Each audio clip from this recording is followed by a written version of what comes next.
Well, greetings everyone. It is the Day of the Doctor. It is indeed. 50th anniversary. We have just got back from the cinema where we watched it in 3D, and in this video we're going to be giving you our thoughts and our review of the show. So we should say that if you haven't already watched The Day of the Doctor, then don't listen to this review because it will ruin everything. Go away, watch The Day of the Doctor, and then come back. And of course, do discuss with us as well in the comment section. I mean, this is a review; it's opinionated. So if you agree or disagree with us, let us know in the comment section. We're going to be breaking our review into a few sections. So if you're only interested in certain bits, skip ahead. Or if you're finding a section more interesting or less interesting, you can just skip ahead to the next bit. We're going to be talking about obviously the three Doctors. We're going to be talking about the plot line. We're going to be talking about all the little nods to the past, and then we're going to be talking about implications for the future. So let's get started. So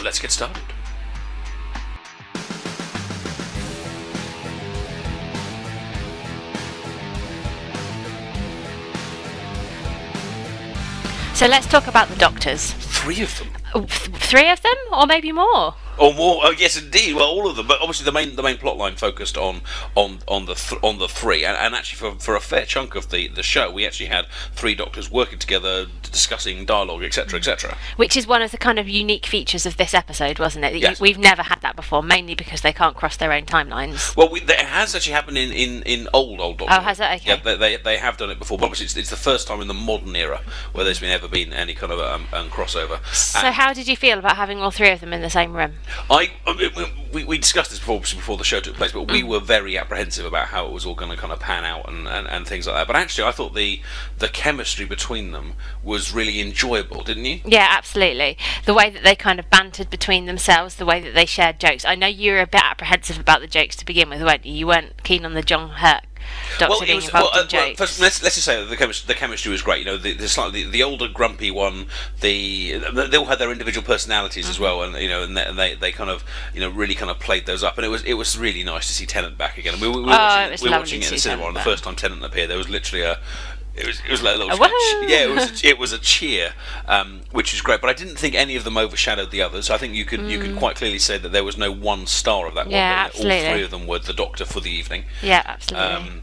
But I was apprehensive because the John Hurt Doctor for me is supposed to be this kind of like depressed, war-beaten, weary one. But then there was a moment where he started kind of making jokes with the others, and obviously he wasn't quite as playful as the others, but he started being a bit silly, and I was a bit like, oh no, don't spoil him. But I don't think they did. I think it worked really nicely. Did you like seeing Tennant again? Oh yeah, absolutely. Is he still your favourite? I mean, I do think that Matt Smith has done a great job of being the Doctor, actually. I haven't always loved all of the storylines, and I certainly haven't always loved all the assistants. Ah, yes. Another time. Another time. But as a Doctor, I think he does a great job. But yes, it was great to see Tennant back on the screen. It was, and but the chemistry between them all was good, and I liked the way that they talked about. At one point, they referred to the Tennant Doctor as the Doctor who regrets, and Matt Smith as the Doctor who forgets. Yeah. Which I thought was a nice way of doing, because Matt Smith isn't as bitter and as lonely as some of the others. He's not, no, because you kind of see that progression through the three Doctors since the Time War, don't you? You see Christopher Eccleston's Doctor, who is very, very hurt by the Time War, very scarred by it, and that really dominates his character. And then you see the David Tennant character, who's kind of really regretful about everything that's happened, tries to recover, and David Tennant's Doctor is all about saving people all the time. But he has to be the hero because he's making up for that. Than the Eccleston Doctor, yeah, as well. Like, absolutely. He has moved the next step on. Yeah, absolutely. Although I suppose a therapist would say that the next step is acceptance, whereas Matt Smith seems to have gone the next step is true. He's missed one of those stages of the grief cycle out, hasn't he? Yeah, just gone for forgetting it. But of course, we're talking about the Doctors, though. I think we do have to mention the elephant in the room there, which is you mentioned Christopher Eccleston, and of course he wasn't in it. And towards the end, there was a John Hurt regeneration scene. I almost wanted to squeeze your arm. I was like, it's happening. We're gonna have the one missing regeneration scene going from Hurt to Eccleston. But there was no Eccleston. There was no Eccleston, and in I think it was the very final scene where all of the Doctors line up. Yeah. It was very obvious that Eccleston was a cutout and wasn't really there in person. Well, I think all of them were cutouts though, except because all the rest would have been older, apart from the main three. But it was. But perhaps with the others being cutouts, it wasn't such a big deal because of the fact that was a long time ago, and appearance-wise, they would have been very different. But actually, Eccleston could have been there. Yeah. I mean, obviously, there's a lot. I mean, you read around on the web, guys, if you don't know about the Eccleston history. But obviously, he he was the Doctor, but he left very unhappy with what has happened. I mean, he's never properly kind of fully explained what it was, but he seems to have been. He feels he was treated badly, and he really doesn't seem to be interested in anything Doctor Who-ish at all. I mean, he's washed his hands of the whole thing. Yeah, doesn't want to watch it. But I don't. I mean, I think he was a very good actor, but I do think he could have turned up. I mean, all he would have to have done would have been turn up for one day's filming, regenerate out John Hurt, go, oh, fantastic. And there is that missing link. And there's that missing link, and it's just an acknowledgement. But he has his reasons. It's clearly part of his kind of character, as perhaps it was the Doctor's character as well. Yeah. But anyway, so that was the Doctor's. That was the Doctor's.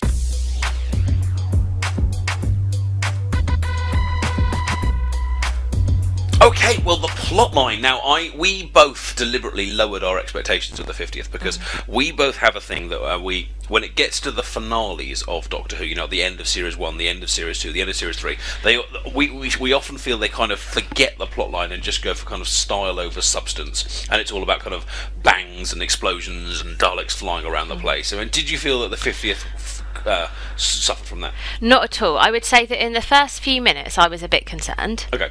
Because there were, when it showed the scenes of the Time War, there were lots of flashes and bangs, and I guess it took a while to kind of build up the plot line. But after that point, there was actually very little running around and shooting Daleks. When I say very little, perhaps almost none. Almost none. I mean, don't get us wrong. We don't mind the running around and the shooting the Daleks. It's when that just seems to be instead of any kind of any kind of plot line. But no, but the main bad guys in the episode was the Zygon creatures, which are another kind of classic Doctor Who bad guy that haven't yet been brought back to the series, so that they were new, and I think it was good for that because obviously the Daleks were there, which is obviously nice for a 50th anniversary thing, but it was mainly about these kind of shape-shifting creatures, and it was nice for that. I think it was slightly more, and you also had nods back to the fact that Doctor Who is a time traveller. There was Queen Elizabeth there as well, and then there was links back to modern-day London and Britain. All of these are kind of little, classic Doctor Who things, and it worked well.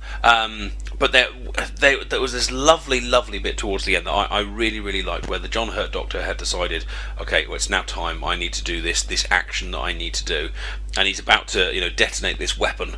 And they built it up, and you felt sad for him, you felt sorry for him, but they had justified why he needed to do this bad action. I felt, they had. He was this Doctor that has to do this bad action because there is no other choice, and then the other two Doctors joined him, and they're all about to take this action together to show that they understand and they support him in this, although it's going to be tough. But then you have an issue with it, don't you? I do have an issue with it because what that action is effectively ending the Time War and killing all of the Time Lords and killing Gallifrey and destroying Gallifrey, and along with the Daleks. He's saving the universe in doing so, but it's absolutely he's killing millions to save billions, something like that.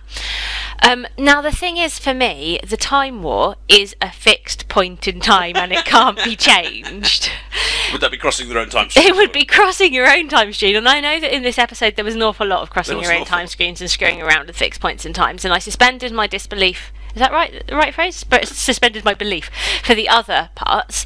But for me, the Time War is such an integral part of Doctor Who, and of who the Doctors are. Like the Christopher Eccleston Doctor, his whole character is built on the fact that he's just come from the Time War, and then the Tennant's Doctor is. The whole point of him is that he's so sorry that he's such a lonely Doctor because he's lost all of the other Time Lords. He is the lost. He often uses that. And then you get that great line in one of Matt Smith's first episodes where they say, someone says, "Fear me, I've killed hundreds of Time Lords," and he says, "Fear me, I've killed them all." It's an integral part of who the Doctor is, and to mess with that for me is a step too far. Because obviously at the point when they're about to press the button, I was convinced they were going to do it. I mean, I thought they were going to press the button. I'd lost hope by that point. Oh, had you really? Yeah. You didn't think it was going to... But so just to confirm for the ruse, obviously, they didn't press the button, and what they actually did was they found an alternative way of stopping the Daleks, and maybe not saving Gallifrey, but preserving it in some way. I guess that would be a way of calling it. But you spotted that coming. Yeah, I mean, not right from the beginning of the episode, because like I said, for me it's a fixed point in time. I had assumed that was what was going to happen. But by the point that big red button appeared, I knew that there was no way that anyone was going to press that. Really? Yeah. But I mean, they can't... In their defence, I mean, don't get us wrong, we loved the episode, didn't we? No, I've enjoyed it very, very much, but I'm just not convinced about. We're nitpicking. We're nitpicking here about this. This is a big nitpick for me, to be honest. But don't you think that they kind of then justified that by kind of saying because the John Hurt Doctor at the end was kind of a lot more happy, but then he kind of said, "Oh, I'm not going to remember this." So they kind of said, "Well," so there was an implication there that all the existing plotlines still work because the Eccleston Doctor, the Tennant Doctor, they still believe they have done this action. They still can't go to Gallifrey, so the existing plotlines are still there, aren't they? Well, I agree that the Doctors aren't going to remember it, but I am. You're not in the show. No, but I am watching the show. And it means that when I now look back on, for example, Christopher Eccleston being so, like, distraught and grumpy, in my head I'm like, yeah, but that didn't actually happen, did it? And when I look back on David Tennant being so lonely because he's killed all the Time Lords, I'm like, yeah, that didn't actually happen, they did it. It is a big change. It is a big change. But in terms of the plot line as a whole, I do think it was fun. You had lots of genuinely funny moments, tense moments, parts that made you kind of think. Spectacular explosions with Daleks. Also, there was just lots and lots of different cool little moments. They even bits when with the sonic screwdriver section. Yeah. And they were kind of like, oh, well, it's going to take hundreds of years to calculate it. And it was like, I know. Well, if we start calculating on mine, by the time it gets to being to you, then your one will have finished doing it, and then Clara opens the door anyway. And really, really nice. Really nice plot lines, but perhaps with something to debate there about the Time War as well.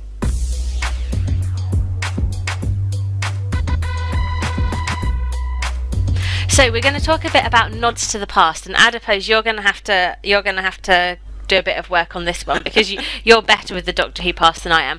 I'm reasonably good on the Doctor Who recent past, but not since the reboot. So what did you think? Well, I mean, obviously there was two things going on with this episode. There was trying to be a good plotline in its own right, but then also this was the 50th anniversary, so it was also trying to acknowledge the past, and I think, like you said, you read an interview. It was trying to appeal to the casual viewer, but also appeal to the hardcore. And obviously, what the hardcore viewer really wants to see, or possibly wants to see, is lots of little things that makes them go, oh, I remember that. So I mean, what did you before? I'll give you perhaps the slightly more nerdy ones in a minute. But what did you well, for me, what I really liked was the kind of nods to the past between the three of them. Because, like I said, I've only watched it since the reboot, with the exception of a couple of odd episodes from the distant past.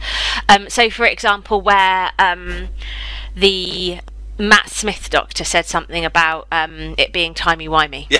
And then the Tennant Doctor said, I have no idea where he gets that from. Yeah, and that got a laugh out loud from the whole audience, because the whole audience knows that David Tennant is where he got that from. We remember it was the Weeping Angels episode, I think, where that came in. Absolutely, yeah. And so and there's lots of little references to their three characters as well. In terms of like both of them being quite smooth, and when there was a kiss at the end, the John Hurt character being, is there lots of this? Like, yeah, well, yeah. But on top of the recent stuff, there was loads. I mean, the very first, the opening credits, of course, were the original opening credits. The opening shot was actually very, very similar to the very first opening shot. It was the same school and the same kind of scrapyard, I think it was, because that little scene with Clara being her teacher at the beginning was also a nod back. There was various voiceovers, I think, at various points from various different doctors. I did spot the scarf on that girl. The Tom Baker scarf, of course, was there, and a little kind of rather obvious. I could have actually done without the nice scarf line. Really? I would have just planted it there as a thing in the background. But I liked the fact that not only was it there, but it actually became a little plot device at one point, because she pulled it out of the leg of the Zygon. Zygon below it, and of course it linked back to lots of it linked back to the Time War, it linked back to the regenerations. It filled in all of the last remaining regenerations, of course, because in the prequel to this we had the Paul McGann regeneration, and then at the end we saw the John Hurt regeneration, and of course the ultimate cameo at the end, to end all cameos, of Tom Baker. Absolutely. At the end as the curator, I guess, rather than the doctor, wasn't he described it? And what did you think of that? I mean, it was cheesy, obviously, having a little Tom Baker, but did it work for you? Yeah, it absolutely worked for me. I mean, it kind of linked back to those old episodes, and like I've said, I haven't watched those old episodes, but everybody knows that doctor, and everybody kind of knows that he's one of the kind of well-known ones and well-loved ones. Yeah. And I think also because they didn't try to make him an integral part of the plot and kind of weave him in awkwardly. He was a nice little 1 minute or 2 minute. Yeah. add on to the end, and it was fine that he was an old man, wasn't it? It made sense. Yeah, I mean, it made sense, and it was, you know, they had a little throwaway line in there about, oh, I'm revisiting a few old faces, but I mean, it was basically a little kind of love letter to the fans, wasn't it? Kind of going, let's just acknowledge where we've come from here, have a few little smart lines. I would say that the one nod to the past that didn't work so well for me was the Billie Piper. Yes, it was almost because it wasn't Rose Tyler. No, it wasn't Rose Tyler. It was just kind of like but then again, but the what was good about it though was that they obviously decided, well, what plot line do we want? How can we fit these classic characters in, or classic actors in, rather than kind of going, right, we want all of the characters in. Now, what plot line can we make? It just felt a bit weird for me having Rose Tyler's face, but not as Rose. Yeah, she didn't have any of the kind of charm and personality that Rose has. You know, there wasn't that bubbly personality. She was fairly, I guess she was a robot, but it was very kind of like, you know, oh, now you know. Yeah. Stuff. But again, it was nice to see her, and there was also the assistants in there. There was a board. In the Tower of London, there was a board where they were talking about monitoring all the old assistants, and they had pictures of the old assistants there. So that was a nice little nod back. And obviously the character that was supposed to be the daughter of the Brigadier, who is a very major character from the old Doctor Who lines as well. But obviously he couldn't be there because the actor has died. But there was a photo of him at one point. So there was lots of lovely little references back. But most of them, I think, were subtle enough to not get in the way of the plotline. I think they were there just to kind of colour it as we went. So nicely done, I think. Absolutely.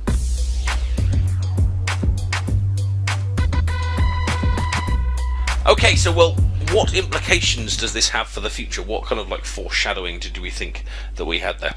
Well, one of the big things, of course, is the fact that Gallifrey is no longer destroyed. Yes. It's simply lost. But will the Doctor remember that? I think Matt Smith's Doctor was the exception, though. I think the other ones were saying, well, it's crossed my own time stream, so we're going to forget. So hopefully he will. So perhaps that means that the Doctor will be going on a hunt for Gallifrey. Hunt the planet, a bit like Where's Waldo, but with a planet. Where's my planet gone? Yeah, where's my planet gone? But yeah, but that could lead to that. Could be and he's no longer the lonely Time Lord. Indeed, and that of course could lead to ideas about reintegrating himself with the Time Lords at some point, and how that would go and things. I suppose one thing they didn't fully do was in the prequel one, was it Night of the Doctor, there was a girl that was very scared of the Time Lords. Do you remember that one? I do. But they didn't necessarily cover that at all today. There was no the Time Lords really looked like victims. You know, they were being invaded by the Daleks. Well, she wasn't scared of Time Lords. She was scared of the Doctor because of what the Doctor had done. Oh, I got the implication. I interpret that differently. I interpret that she was scared of Time Lords in general. However, you know, that wasn't there. But of course, the other big implication, of course, was Peter Capaldi's eyebrows. Peter Capaldi's eyebrows. The very cheesy. It was a lovely little moment. Of course, you know, hang on, there's 12 Doctors flying around. No, wait, there's 13. Cheesy eyebrow shot. But not too much. There was nothing, not very much given away there at all. No. Just an acknowledgement that yes, there will be a regeneration soon, and Doctor Who is heading for a new chapter. Which we are very much looking forward to. Indeed. And overall, I think they did the 50th far better than I thought they were going to. Yeah, me too. I was concerned it was going to be a letdown, and it wasn't. It was a good, solid plot line that made us laugh, that appreciated the 50-year history. I think they've done it as well as they could ever be hope to do. So a big double whopping thumbs up from the Adipose. Double whopping thumbs up. But we'd love to know what you think as well. So please do leave us some comments. Tell us your thoughts on the episode. Did you watch it at home? Did you go to the cinema and watch it in 3D? Yeah. Well, and what did you like? What did you not like? Do you agree with our Time War kind of assessments and stuff? Do get involved, interact with us, and don't forget our live stream show as well. And we're hoping to do some more Doctor Who reviews in the future. And there was a few other Doctor Who specials over the last week that we'd like to cover. And if you would like to hear more from us, then do let us know. Thank you so much for watching. I do hope you enjoyed it, and we'll see you both soon. Goodbye. Take care. Bye bye.